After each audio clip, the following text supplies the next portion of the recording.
Okay, so we really feel that the Facts4Life scheme complements everything else that we do in our school. We're a Catholic school, so we spend a lot of time on RE lessons, a lot of assemblies, collective worship, but alongside that, we will always seek to have visitors in the school. Our children compete in the mock trial. We have bikeability, balanceability, skill zone visits, all of those sorts of opportunities for our children. But for us, Facts4Life really hits the sort of PSHE curriculum targets that we need to meet for the children. So we decided to integrate the scheme into our school by spreading the lessons throughout the year. We had quite a few discussions with teachers about whether they would prefer to cover the lessons in a focused week or two, or whether they would prefer them spread throughout the year. And because our relationship scheme is spread throughout the year, we decided to spread the Facts4Life lessons throughout the year. We like to do it this way because it means that at least 6 times in the year, we are discreetly teaching the children about personal health, mental well-being. They're having those conversations. We can pick up on what we talked about last term or any experiences that they've had over the course of the terms in the school year. And it means that there's always a sort of focus and an awareness of physical health and mental well-being, as opposed to it just being sort of a block in the summer term. So we like to have it split throughout the year, and that works really well for us. The teachers will just split the learning objectives up over the year, and they will be the focus for our discrete PSHE teaching lessons.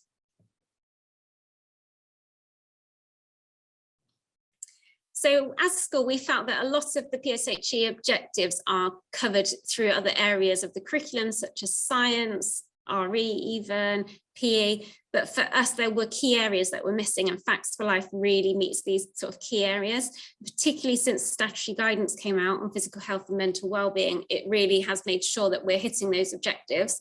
We feel that the resources are really well prepared from Facts4Life, and they're updating them regularly, and they're really accessible for staff. So just a shared login for the whole school, and everyone has the same access to the resources, which is great. It's actually become even more evident, I think, since the pandemic, that teachers are accessing it more regularly, and they're seeing the benefit of the scheme because it really normalizes illness. So where, you know, there was fear and anxiety around COVID and the pandemic, it really normalized to the children and to staff that it's okay to get ill and you will get better for the large part, and to open up those discussions. So it kind of has come into its own even more since the pandemic. We also like the fact that it really gives responsibility to the children to manage their own health and well-being, but it also equips them with the tools to do this.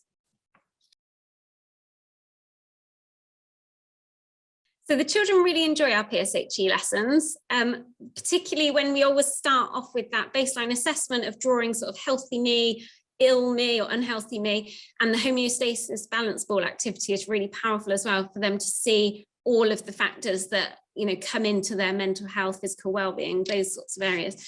So those activities they really enjoy. But for me as a teacher, the most powerful aspect of it is the discussions that we have.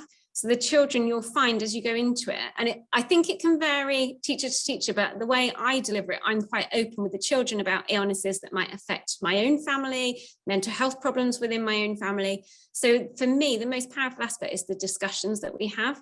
The children will often open up and share things that you weren't aware of, maybe with health issues within their families. I remember last year a little girl who was very confident, very outgoing girl, always wanted, you know, be sort of class clown almost. And she actually opened up to the class that she sort of really struggled with anxiety, and that only happened because of the discussion we were having in our PSHE lessons. So for me, the discussion is the most important aspect, and I think you really find out much more about the children's understanding and also their own experiences through those discussions. And I think in that way they relate it to their own lives, so then they can see, you know, okay, as somebody in my family might suffer with this illness, but it's okay, they'll get better, this is how it could be treated. Or if it's a mental health condition, they realize, no, it's not something to be afraid of or to be ashamed of, and it normalizes it so that they can have those discussions and see that you just go and get help like you would for a physical illness, and you can get better, and also that it's on a continuum, that things fluctuate. So that's been really powerful for us with the materials, and you can really see the children enjoy those lessons. So as a school, we went through and audited the PSHE curriculum objectives that the government give, and we felt that there were some key areas that we weren't hitting in other subjects such as science or PE or collective worships. So for us, Facts4Life really has targeted those objectives that we weren't meeting, such as focusing on illness and ill health, particularly since last September in the new statutory guidance, making sure that we are teaching children about physical health, mental well-being.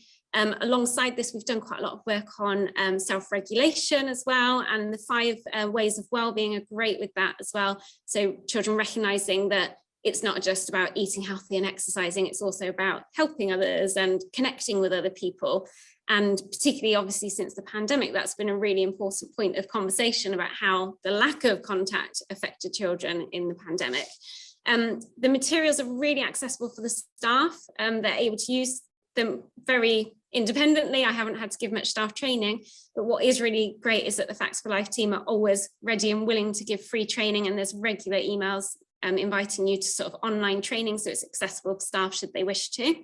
I think for us as well, we pupil conferenced our children last year, and we found that they all across the whole school talk about how to keep themselves healthy, how to keep themselves well, both physically and mentally. They knew the importance of lots of different aspects, not just diet and exercise, but also sleep and relationships and hygiene. So all of those factors were really evident when we pupil conference, and that was clear across the whole school. So we really feel there's now a shared awareness of health and well-being across the whole school community. So what makes the Facts4Life approach relevant to our school community is actually a bit of a difficult question to answer, because I think it's relevant to all school communities, not just ours. I think particularly since the pandemic, the focus on illness is a really key sort of thing we need to cover for the children. It's been a very sort of turbulent time, a very scary time for a lot of children, a very anxious time. So to have those discussions about illness and to give children the skills to understand how to keep themselves physically well and mentally well is really important. We've got a lot of diverse needs in our school, so to give the children the opportunity to explore what makes them the same and what makes them different is really powerful, and to share their experiences from their own families with illness and mental ill health and things like that. So that's really made it relevant to our school community, but as I said, I think it's relevant to all school communities. And I think the fact that it normalizes everything is really important for the children. So it normalizes the fact that we might get ill, but we will also get better. And having those discussions really helps support their own mental well-being and their own physical health.